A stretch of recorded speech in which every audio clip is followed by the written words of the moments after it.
What is up, everybody? It's your boy Slim, aka Mr. Different. We're back with another video. Today we're going to be looking at part number 4 of mastering a song and a beat. Now, if you notice that part 1 we talked about what is mastering and why you want to do it. Part 2 we looked at mix bus compression, which we show right here to add a little bit of glue to your track.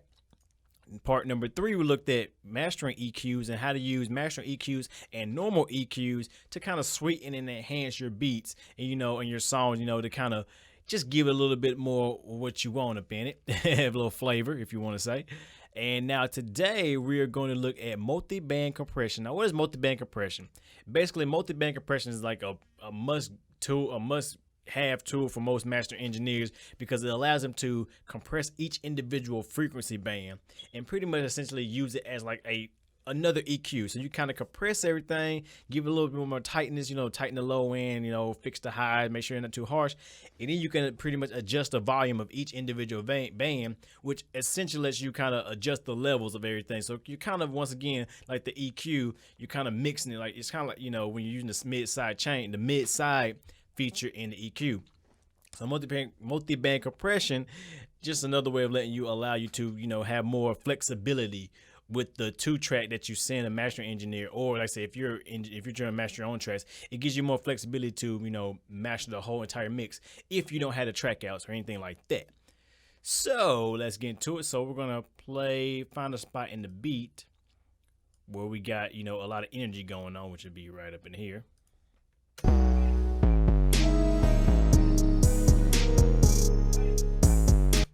All right, so this is the multi-band I'm gonna be using. You can use any multi-band compressor you want. It don't matter if it's by Waves, by Native Instruments, by what's the other company? UA, the one at FL Studio. I'm just gonna be using the FabFilter Pro MB because it's my favorite multi-band compressor that I've ever used. I used to use the Wave C4, I think is the one it's called. That's a good multi-band compressor. But any multi-band compressor you want to use will work. Even Maximus that comes in FL Studio. So I'm gonna use this one because it allows me to add my bands in. And it doesn't, like say, the good thing about this multi-band compressor is it doesn't rely on numbers. Like when I mean numbers, I mean like milliseconds and stuff like that. Like the attack and release are set by percentage. So a lower percentage is a faster attack and release, and a higher percentage is a slower attack and release, which I like that because it really lets you visualize and really get visual cues and have to listen to your mix. Because like I said, when you're mastering, it's not about visuals, it's about listening. And if you don't listen hard enough, you will not be able to do a good master. Trust me. I messed up a bunch of masters by not listening, just going by what people give me numbers and putting them in thinking, oh, it's going to work, and it doesn't. So first off, I'm gonna put one band, which right here would be the low band, and I'm gonna the thing I like about multi-band compressors is that you add a band and then you pretty much find out how much of that frequency you wanted to cover. You want to cover the whole mix. You want to cover a little bit. You could put the whole thing on there. Basically, it's a compressor. So one band like this would be a compressor pretty much. Now here, I'm just gonna be getting the lows and stuff like that. So that's what you do. You can add multiple bands. You can add multiple bands and see, and it allows you to add in multiple bands and get it. I think you can add up to 5 or 6 bands in this one. I'm not sure, but some lets you do more, some lets you do less. So I'm gonna just get the low frequency right now. So I'm gonna get all them lows. So if you hear, I'm gonna find them low frequencies.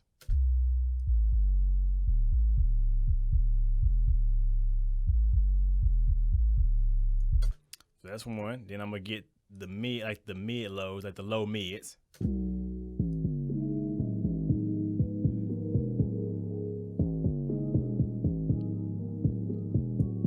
Right about there.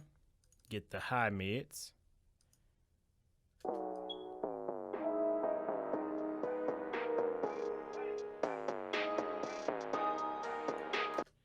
And then I'm just gonna get the rest is gonna be just completely highs.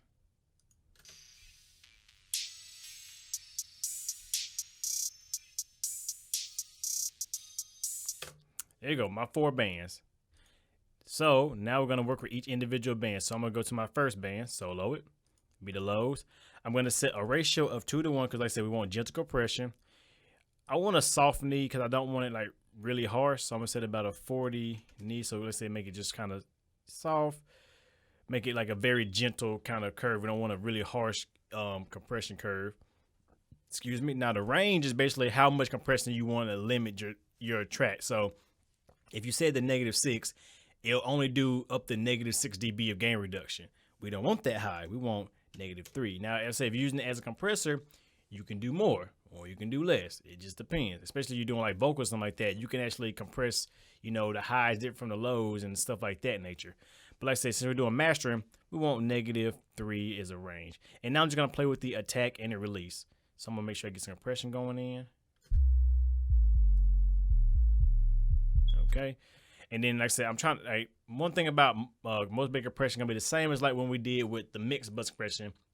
Kind of a slow attack, but also kind of a slow release for the low end. So I want a slow attack and a slow release for the low end. So I'm going to make sure this is really low, and I'm just going to bring it back. So, and then we're going to just kind of bring it in, make sure that release start. I'm watching how it's kind of releasing. And I'm kind of like, make sure it go into the beat. We want it kind of be kind of natural looking. So.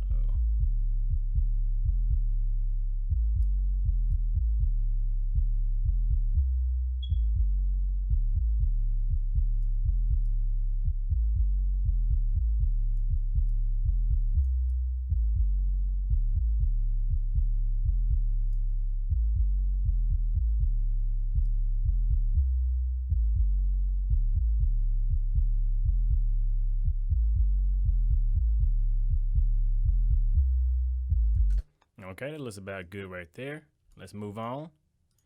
Same thing. Uh-oh. Didn't mean to do that. Solo. Then say 2-to-1 ratio. I had a 40 right there. My range, -3. Add some compression in it, and let's listen.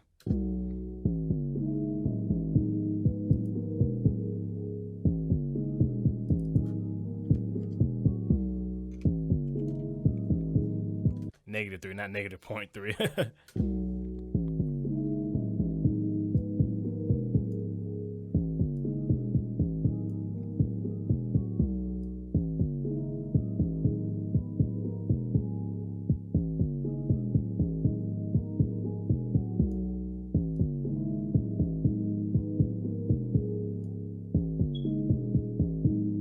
All right, that's about good right there. And like I said, you're going to have to do this to each individual band and to your beat. Like, the numbers I'm using are not going to work for yours. It's going to work for your mix. So do remember that. Don't just think, oh, I'm going to plug in with Slim Guy and it's going to work exactly the same. It's not going to work the same. You got to do it, listen to it by ear and watch and, make sure you're doing, doing it to your mix and your beat. So now we'll go to the high beats.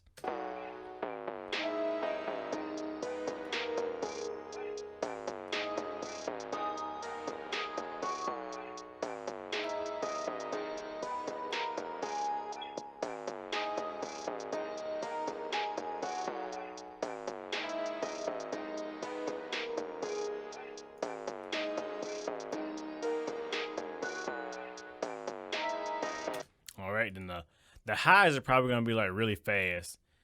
So make sure I go 2-to-1. And the reason doing 2-to-1 ratio is because, like I said, we want to keep it very gentle sounding.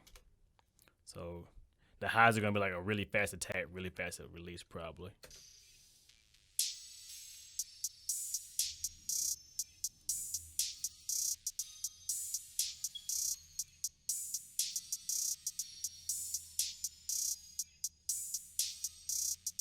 Yeah, that's about good right there. And like I said, that's what I like about this. Like I said, it's not going by milliseconds, it's going by percentages. So now we can bring it back and we can listen to before and after.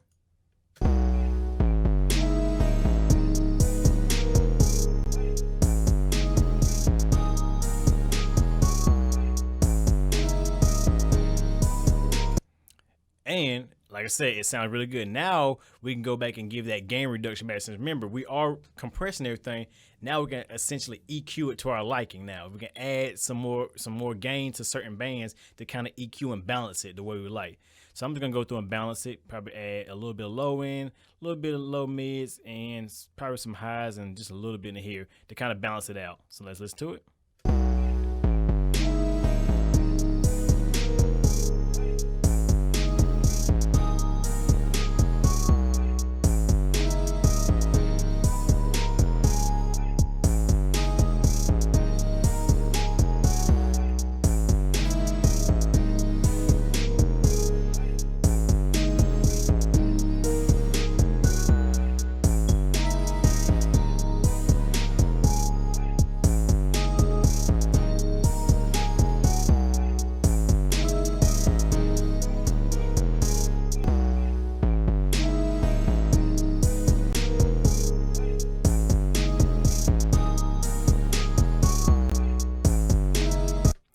listen really closely, you can hear the bass get a little bigger, a little bit more fuller.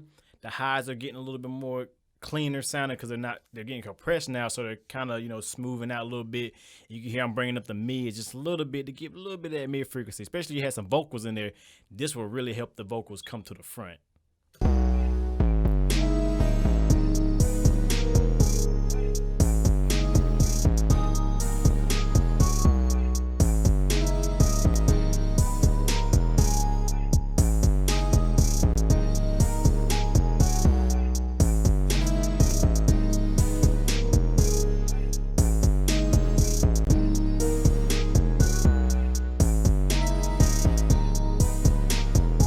So we can see without compression and with compression. I'm gonna A/B it real fast so you hear it. So before and without.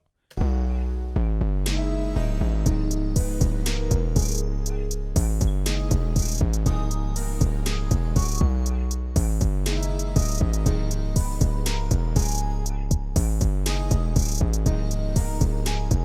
think I'm gonna add just a little bit more in them high mid, so about there.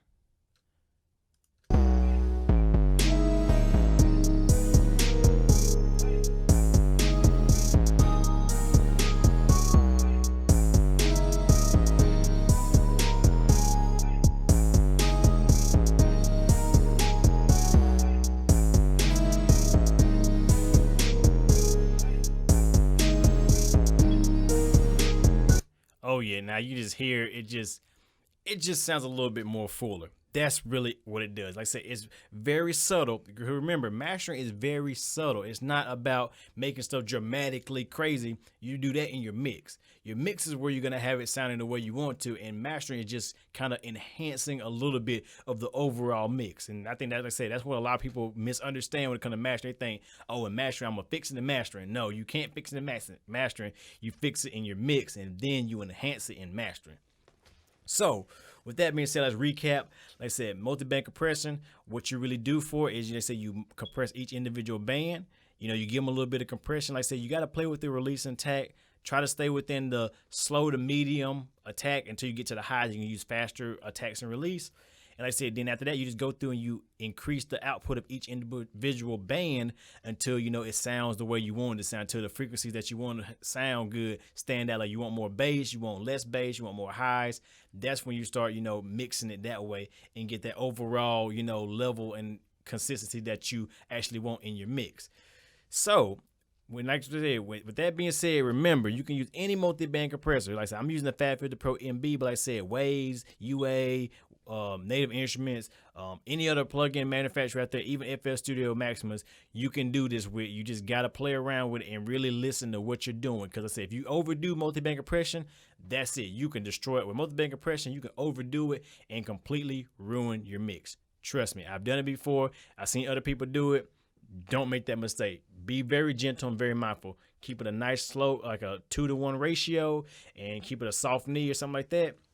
And just be careful with the compression. Like I said, I'm doing no more than -3 dB of gain reduction. That's not a lot when it comes to multi-band compression. So with that being said, I hope this video helped. Make sure you check out the other previous videos to kind of get a recap of everything else so you can, you know, finesse your style and, you know, get better if you need to catch up or revisit something I talked to in the other parts. So hopefully y'all enjoyed this video. And don't worry, we got one more part going in. We're going to teach you, the last part was going to be enhancing the stereo width and also getting to that limiting, because I know a lot of people want to get that volume and know how to get it loud and big and radio ready, as we call it in the industry or whatever. So with that being said, y'all know who it is. Your boy Slim, aka Mr. Different, Mr. Not Motivated by the money, but the like, comment, subscribe, and views. And I hope y'all enjoyed this video, and I shall see y'all in the next one. Please like, comment, subscribe, and send me some questions. Leave comments below. With that being said, hope y'all enjoyed the video. I'll see y'all next time. Have a good one.